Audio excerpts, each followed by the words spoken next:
Histoire dont on va parler grâce à vous, Augustin Le Gall.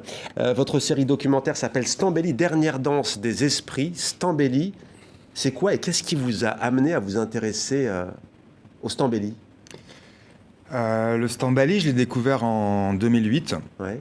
En fait, je travaillais comme photographe au Maroc en suivant des troupes de Gnawa depuis 2005. Et en fait, un jour, j'ai découvert qu'il y avait le pendant tunisien et algérien notamment. Et en fait, un jour, un ami m'a dit, à Gnawa, m'a dit écoute, je connais quelqu'un en Tunisie qui pratique le Stambéli.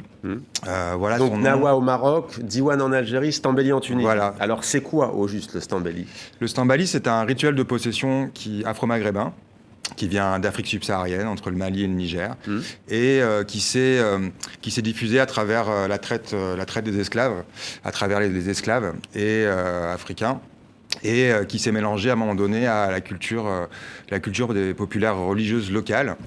Et aujourd'hui, c'est devenu un rituel thérapeutique qui soigne les gens par la transe, par la possession, et qui permet aujourd'hui à travers des croyances mystiques, de soigner les gens. Et d'affronter la vie d'aujourd'hui. On regarde sans plus attendre la bande-annonce. هو السلسلة بتاع اسطنبول العريفة. العريفة كي جاها مرير، إذا بتكون تعرف الدويات وتعرف كي تغزل له تسمع فيه تعرف شكون الاسبري اللي ضاربه، الجن اللي ضاربه. انتي وين؟ ليش؟ اش بصير؟ لي أنا في عائلتي اسطنبولي مهم، تربينا عليها، تعلمنا منها، قعدت عادة عنا اسطنبولي. كاو حاجة موسيقى تمس من داخل، حاجة قومبري فيه الباز، الروح تمس من داخل، كاين موسيقى تاع اسطنبولي. Le Stambéli, ça se vit, ça s'écoute, ça se pratique, ça se joue, ça se chante. تونس فيها برشا أسرار، فيها برشا مخزون. الزردة والليل والوعدة والنشرة والاسطنبولي وهاتوها حكايتي نعملوا فيها، أما فما حاجات مشات ما عادش عندها أثر.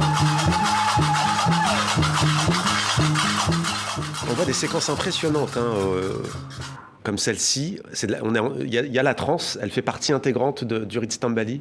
Oui, complètement. Elle est même, c'est la transe c'est un peu l'aboutissement de la cérémonie du Stambéli, où justement les adeptes viennent solliciter les musiciens et les initiés pour justement venir chasser les mauvais esprits. Et la transe est une forme de guérison pour les personnes qui la vivent. Ça vient du lointain vaudou haïtien aussi. Alors, ça fait penser. Ça fait penser, bien sûr. Le sacrifice animalier, notamment, on voit la chèvre, il y a aussi la poule. Oui, le sacrifice est très important dans le rituel.